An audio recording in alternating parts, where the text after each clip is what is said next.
I told you that the Lieutenant Governor and I were going to turn Trenton upside down. And a lot of people at the time said that they didn't know what that meant.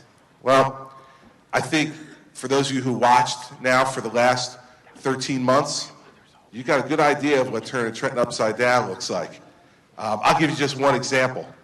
Some of you in this room, I'm sure, are serviced by the Passaic Valley Sewage Commission. You need to understand what's been going on over there. For decades, Republicans and Democrats have used that commission as a place for political patronage. And you all have been paying the freight for that through your property taxes. This is both parties have had their opportunity to be the pigs at the trough that the Passaic Valley Sewage Commission has become. They were doing things that were unconscionable. And so finally, this January, I got fed up. And I told them, 6 of those 7 commissioners, I told them, you're fired. And if you don't like it, take me to court. And what have we been able to do in the 2 weeks since they resigned?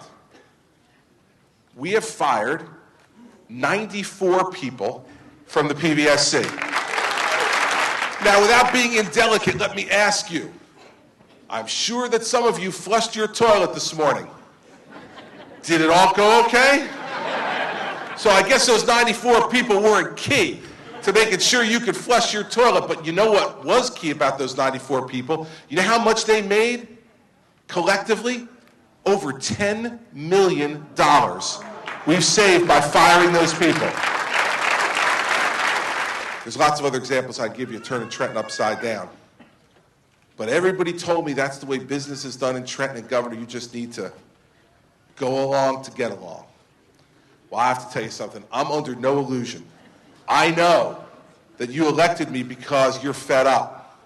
That if you sent a former prosecutor down to Trenton, that he might just have the spine to clean this place up and to really turn it upside down. The final big thing is education reform.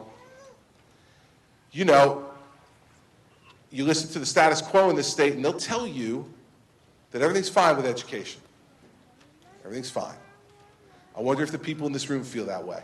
The problem in education reform in New Jersey now is that there are only 2 professions left where we do not reward excellence and that there are no consequences for failure. Being a weatherman, right? They get it wrong, they show up at work the next day, keep getting paid. We've all lived with that. And unfortunately, being a teacher. We live in Newark, New Jersey. Isaac is in the 6th grade in William H. Horton School in the heart of the urban center of the city of Newark. A few years ago, Isaac was struggling in school, and we tried to figure out what the problem was. We were doing homework 3 hours, 4 hours a night. Finally, the teacher said, Mrs. Moore, I believe that Isaac may be dyslexic. And I called special education in the city of Newark, and I said, what do you have for a child that's dyslexic? And their response was, we don't have anything like that. I need your help for Isaac. I do not want to lose my son. He is my only son. And we're in the heart of the urban center of the city of Newark. And it is tough raising a child in that environment, especially with a disability. So I'm asking you to please help me. This is the problem I'm trying to fix.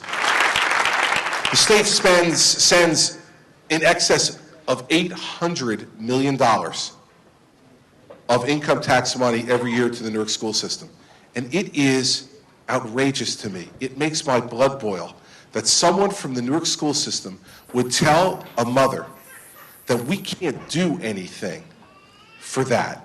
This is what parents in failing districts are dealing with every day.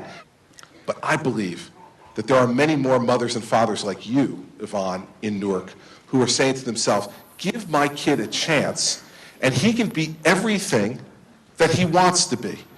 And so we're going to help to deal with your problem individually.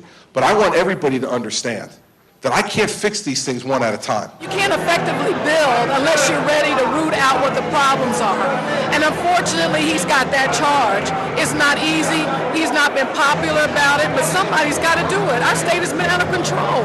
How do you get $85 million in one district alone for special education, and I call as a parent and ask for basic services, and they tell me they're not available? Something's wrong with that picture.